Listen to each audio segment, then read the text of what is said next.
इस कथा को जो पढ़ेगा उसे 84 लाख योनियों से मुक्ति मिल जाएगी। नमस्कार दोस्तों, आपका स्वागत है आपके अपने YouTube चैनल नवीन स्टोरी ऑडियो में। दोस्तों, ये कहानी सुनने से आप सभी 84 लाख योनियों से मुक्त हो जाएंगे। यह कहानी बहुत ही भक्तिभाव से पूर्ण और दिल को छू लेने वाली है। इस कहानी को अगर आप पूरा सुन लेते हैं तो आपके पाप कष्ट दूर हो जाएंगे, आपका मन हमेशा प्रसन्नचित्त रहेगा। तो दोस्तों, कहानी को आगे बढ़ने से पहले अगर आप चैनल पर नए हो तो चैनल को सब्सक्राइब जरूर कर लें। दोस्तों, एक बार की बात है कि यशोदा मैया प्रभु श्री कृष्ण के शरारतों से तंग आ गईं और छड़ी लेकर श्री कृष्ण की ओर दौड़ी। जब प्रभु ने अपनी मैया को क्रोध में देखा तो वह अपना बचाव करने के लिए भागने लगे। भागते भागते श्री कृष्ण एक कुम्हार के पास पहुँचे। दोस्तों, कुम्हार तो अपने मिट्टी के घड़े बनाने में व्यस्त था, लेकिन जैसे ही कुम्हार ने श्री कृष्ण को देखा तो वह बहुत प्रसन्न हुआ। कुम्हार जानता था कि श्री कृष्ण साक्षात परमेश्वर हैं। तब प्रभु ने कुम्हार से कहा कि कुम्हार जी, आज मेरी मैया मुझ पर बहुत क्रोधित है। मैया छड़ी लेकर मेरे पीछे आ रही है। भैया, मुझे कहीं छुपा लो। तब कुम्हार ने श्री कृष्ण को एक बड़े से मटके के नीचे छिपा दिया।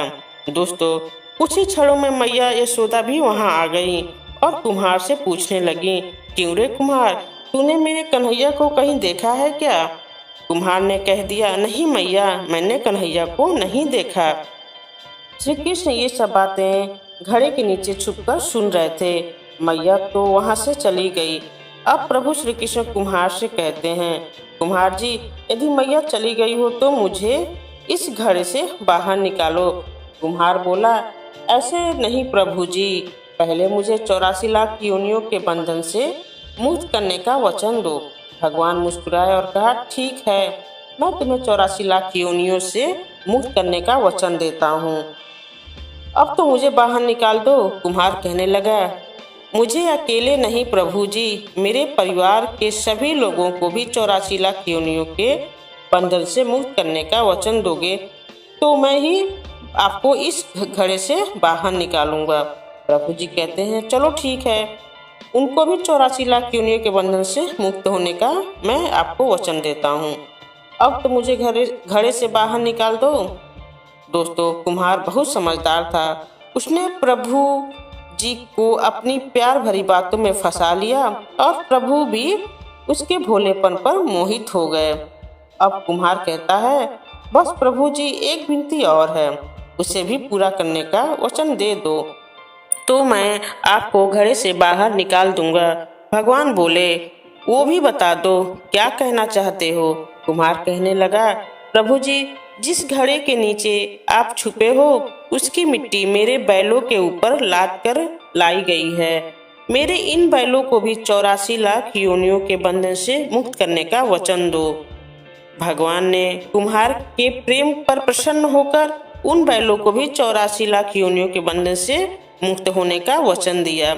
प्रभु बोले, अब तो तुम्हारी सब इच्छा पूरी हो गई है, अब तो मुझे घड़े से बाहर निकाल दो। तब कुम्हार कहता है, अभी नहीं भगवान, बस एक अंतिम इच्छा और है, उसे भी पूरा कर दीजिए।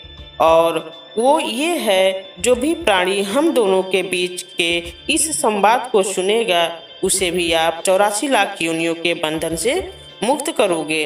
बस यह वचन दे दो तो मैं आपको इस घड़े से बाहर निकाल दूंगा।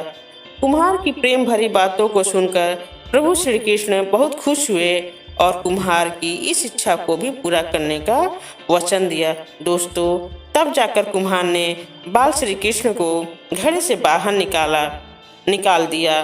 कुम्हार उनके चरणों में लेटकर प्रणाम किया, प्रभु जी के चरण धोए और चरणामृत पिया। अपनी पूरी झोपड़ी में चरणामृत का छिड़काव किया और प्रभु जी को गले लगाकर इतना रोए कि प्रभु में ही विलीन हो गए। दोस्तों, जरा सोच कर देखिए, जो बाल श्री कृष्ण 7 कोस लंबे चौड़े गोवर्धन पर्वत को अपनी कानी उंगली पर उठा सकते हैं तो क्या वो एक घड़ा नहीं उठा सकते थे? लेकिन वो कहते हैं ना, बिना प्रेम रिछे नहीं नटवर नंद किशोर। दोस्तों, कोई कितना भी यज्ञ करे, अनुष्ठान करे, कितना भी दान करे, चाहे कितनी भी भक्ति करे, लेकिन जब तक मन में प्राणी मात्र के लिए प्रेम नहीं होगा, प्रभु श्री कृष्ण मिल नहीं सकते हैं। तो राधे राधे दोस्तों कहानी पसंद आई हो तो लाइक शेयर कमेंट करें और कमेंट बॉक्स में जय श्री कृष्णा अवश्य लिखें।